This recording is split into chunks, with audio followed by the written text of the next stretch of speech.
Dans Deutéronome chapitre 23, le verset 17 à 18, la parole déclare: il n'y aura aucune prostituée parmi les filles d'Israël et il n'y aura aucun prostitué parmi les fils d'Israël. Donc Dieu commence à dire: je refuse que parmi vous qu'il y ait des prostituées. Le Seigneur refuse. Tu ne peux pas dire que tu es sauvé, mais tu t'en vas danser dans les bars, ou tu fais les trottoirs, ou toi tu travailles dans les maisons closes, ou tu es une prostituée de luxe. Vous savez qu'il y a des gens qui ne font pas le trottoir. Parce que quand on parle prostituée, les gens voient celle qui est habillée en mini-jupe, dont les vents sont en train de mordre de ses cuisses, elle tremble au bord de la rue, mais cependant, il y en a qui sont vraiment bien habillés, maquillés, dans leur maison, mais qui vivent comme des prostituées. Ouais. Il y en a qui travaillent dans des centres, dans des maisons de massage.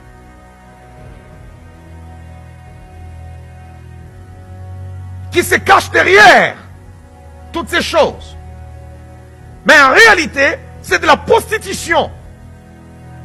Mais vous les voyez à l'église, ils viennent à l'église. Et on pensait seulement que la prostitution était réservée pour tout simplement les filles. Aujourd'hui, dans ces pays développés, il y a des hommes qui sont des prostituées. Il y a même des gens qui font des services, on appelle ça. Voilà, on va t'escorter. Alléluia. Oui, ils font ça. La personne est là, vous êtes avec votre soeur, vous priez, vous chantez. Mais elle a déjà inscrit son nom quelque part. On appelle sur téléphone, sur appel, c'est ça, sur appel, hein. Viens. C'est sans trace. C'est sans trace. Vous voyez seulement la personne qui arrive là-bas, qui est bien habillée. C'est pour cela que même quand nous sommes dans la maison de Dieu, il faut poser la question à votre prochain: que fais-tu dans la vie? Parce que tu ne peux pas juste... Tu apparais comme ça, tu es en Porsche, tu es en ceci, ou tu es, je ne sais pas, en Maserati, mais on ne sait pas ce que tu fais. Tu es étudiante, mais tu as, je ne sais pas, plus de moyens que tout le monde. Il y a un nom quelque part. Il y a un nom quelque part. Que Dieu te sauve, que le Seigneur te sauve pour ne pas mener une telle vie. Au nom de Jésus-Christ. Qu'il n'y ait pas de prostituées qui soient aujourd'hui, il y a des mâles, il y a des garçons qui vivent cette vie-là de prostitution. De prostitution. Il y a même des gens qui sont prêts à cause de l'argent, par cupidité, à aller vendre même leurs semences pour trouver de l'argent. Pour avoir de l'argent. Et puis après, le dimanche, tout le monde est à l'église en train de chanter. Le but c'est quoi? C'est que je sois capable de payer ma maison. Écoutez.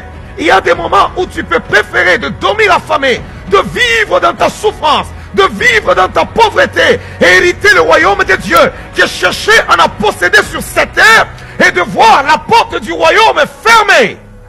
Je ne dirais même pas à ce niveau-là que tout m'est permis, mais tout n'est pas utile pour moi, parce qu'il ne t'est pas permis de faire cela. La Bible est en train de dire: il n'y aura aucune prostituée parmi les filles d'Israël et il n'y aura aucun prostitué parmi les fils d'Israël. Dieu refuse cela.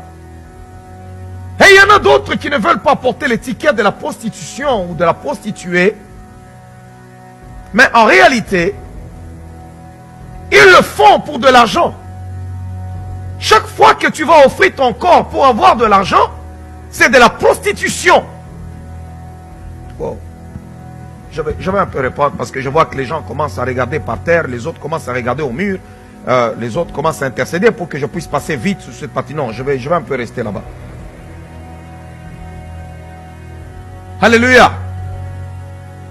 À chaque fois qu'on cherche à tirer profit en vendant, en marchandant notre corps, c'est de la prostitution. Même si on n'est pas allé se tenir debout sur Henri Bourassa, même si on n'est pas allé se promener, je ne sais pas, sur du vallon, mais c'est de la prostitution. Église, ne regardez pas les gens avec les yeux de l'éternité. Vous ne savez pas ce que l'homme est capable de faire. Non, je vais vous dire la vérité. Vous ne savez pas ce que l'homme est capable de faire. Vous ne savez pas. Alors, le Seigneur est en train de dire, il n'y aura aucune prostituée. Dieu refuse la prostitution. Quelqu'un m'entend? Il refuse. Ouais, il refuse la prostitution. Il dit parmi les fils et les filles d'Israël, et il n'y aura aucun prostitué parmi les fils d'Israël. Tu ne t'approcheras point dans la maison de l'Éternel ton Dieu. Tu n'apporteras point plutôt dans la maison de l'Éternel ton Dieu le salaire d'une prostituée, ni le prix d'un chien pour l'accomplissement d'un vœu. Donc Dieu dit, moi ce salaire-là, tu ne peux pas venir l'apporter dans ma maison. Quand on utilise, en hébreu, on utilise ni le salaire d'un chien, c'est pour expliquer les sodomites. C'est ça, en hébreu, on les appelle des chiens. C'est pas moi qui le dis, c'est la Bible. Amen.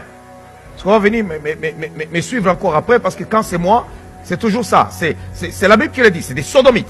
La Bible dit, c'est le salaire d'un chien. Alors, c'est pas moi, c'est la Bible. C'est Dieu qui le dit comme ça.